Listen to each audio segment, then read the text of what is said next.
Hop, men Sevara Farhadovna, psixolog, psixoanalitik, psixoterapevtman. Bu sohada 6 yildan beri faoliyat yurg'izaman va kimlarga yordam beraman.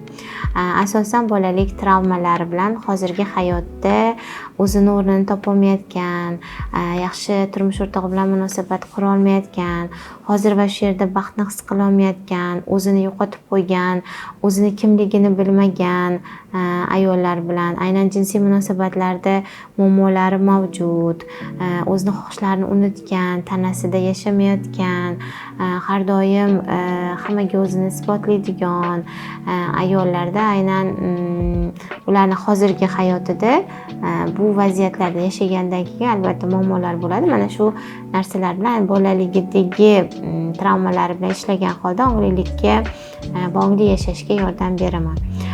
Undan tashqari ozgina faoliyatim haqida gapirsam, mana bu ikkinchi mutaxassisligim. Birinchi mutaxassisligimda men kadastr yo'nalishini bitirganman. Undan keyin xalqaro coachlar akademiyasida IPSni bitirib coach bo'lganman.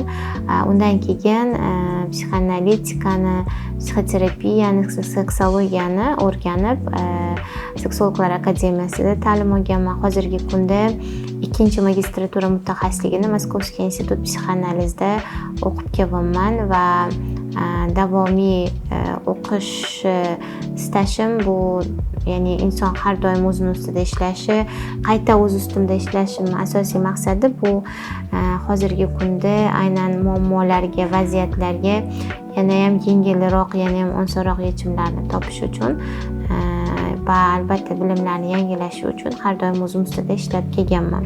Umuman olganda psixologiya sohasiga kirib kelishimning asosiy sababi men o'zimni ham bolaligim hisoblanadi. Bolaligimni men hozir juda ham yaxshi qabul qilaman. Chunki ularni ishlash, ularga hozirgi katta bo'lgan holda qarab tafakkur qilish orqali, ya'ni bolaligimni og'riqlar bo'lgan, lekin u og'riqqa oldin men xafa bo'lib, norozilik bilan qaragan bo'lsam, bu narsalardan yechib, ishlab, xulosalarimni o'zgartirganim uchun, hozirgi o'zim mana shu jarayonlardan o'tganim uchun ayollarni mana shu og'riqlarni his qilishim yaxshiroq deb bilaman.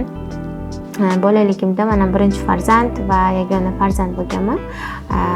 Erta otamdan ayrilganim va onam qo'lida qolganim. Undan keyin onam buvimga tashlab ketishlari, ana shundan mana asosiy travmalarim boshlangan. Tashlab ketilishdan qo'rquv, keraksizlik hissi va bu bevosita meni kelajagimga ta'sir qilgan va bekorga bo'lmagan deb o'ylayman. Chunki aynan mana shu menga qayta berilgan vaziyatlar o'sha boshim devorga urildi deydi-ku. Mana shu vaziyatlar aslida ko'zimni ochib va o'zim ustimga ishlashga menga turtki bo'lgan. Undan tashqari hayotimda xiyonat yo'lidan o'tishim, ya'ni xiyonat og'rig'i bo'lgani va xiyonat og'rig'ida men qattiq qaror berganim bo'ldi. Men o'zim ustimda ishlayman deb aslida o'sha paytdan boshlangan va shuni tushunib yetganman.